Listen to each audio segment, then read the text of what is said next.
ओम शांति। प्यारे भाइयों बहनों, आप सबको एक सुंदर चिंतन दे रहे हैं।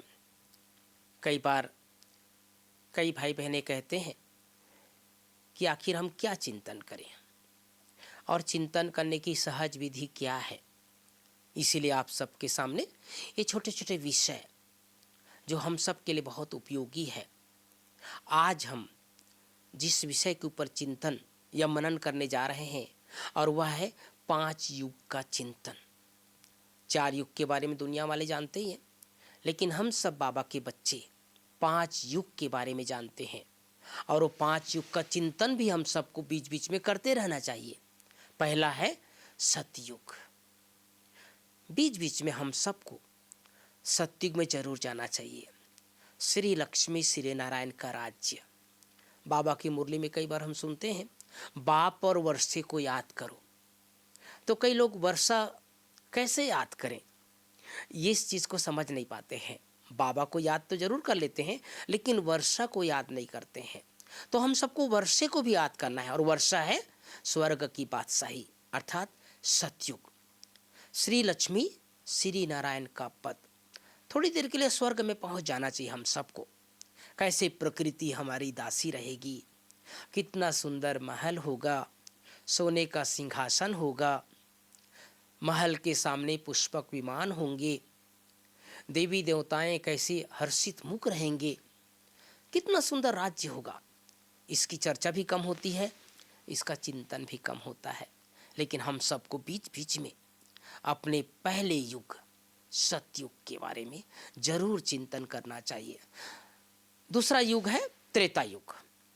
त्रेता युग को बाबा कहते हैं श्री राम श्री सीता का राज्य। ये भी स्वर्ग के अंदर है। भले बाबा कहते हैं 2 कला कम हो जाती है, लेकिन वास्तव में है तो स्वर्ग। तो त्रेता का भी चिंतन जरूर करना चाहिए, क्योंकि हम सबकी जीवन की शुरुआत सतयुग से होती है। लेकिन सतयुग को पार करने के बाद आखिर त्रेता में आना ही है। तो त्रेता में जनसंख्या जरूर बढ़ जाएगी, लेकिन कलाएं वहाँ भी बहुत ज़्यादा विद्यमान रहती है। तो सतयुग त्रेता युग, 2 युग का चिंतन करने के बाद हम सबको तीसरा युग द्वापर युग। बाबा कहते हैं द्वापर युग में शुरुआत में एक शिव बाबा की पूजा। और ये बहुत कम भाई बहनों को पता रहता है कि कई वर्षों तक केवल शिव बाबा की पूजा होगी। कई बार हम सहज रूप से कह देते हैं शिव बाबा की पूजा, श्री लक्ष्मीनारायण की पूजा, श्री राधे कृष्ण की पूजा, लेकिन बाबा ने अनेक बार मुरलियों में कहा है बहुत समय तक, बहुत काल तक केवल शिव बाबा की पूजा होगी। और इसीलिए ब्रह्मा बाबा द्वापर युग में विक्रमादित्य के रूप में श्री सोमनाथ का मंदिर बनाएंगे। उसके बाद तो अनेक मंदिर शिव बाबा के ही बनेंगे। तो द्वापर युग में भी हम सब का बहुत महान पार्ट होगा। बाबा ने कई बार कहा है, बच्चे तुम पूर्वज आत्माएं हो, तुम जिधर चलोगे संसार तुम्हारे पीछे पीछे चलेगा। तो द्वापर युग में भी हम सबका बहुत महान पार्ट बचा है। और इसके बाद हम सभी पहुंच जाते हैं कलयुग में।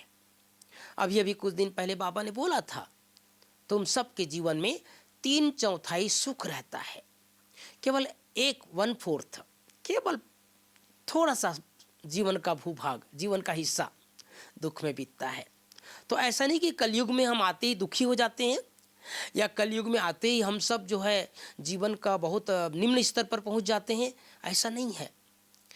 हम सब के जीवन में कलयुग के अंत तक भी हमारे जीवन बहुत खुशहाल से सुखी संपन्न बीतता है। इसका एक और सुंदर चिंतन कर सकते हैं, अंतिम जन्म में भी हम सभी संसार की आत्माओं से श्रेष्ठ हैं, संसार के लोगों से अच्छे हैं।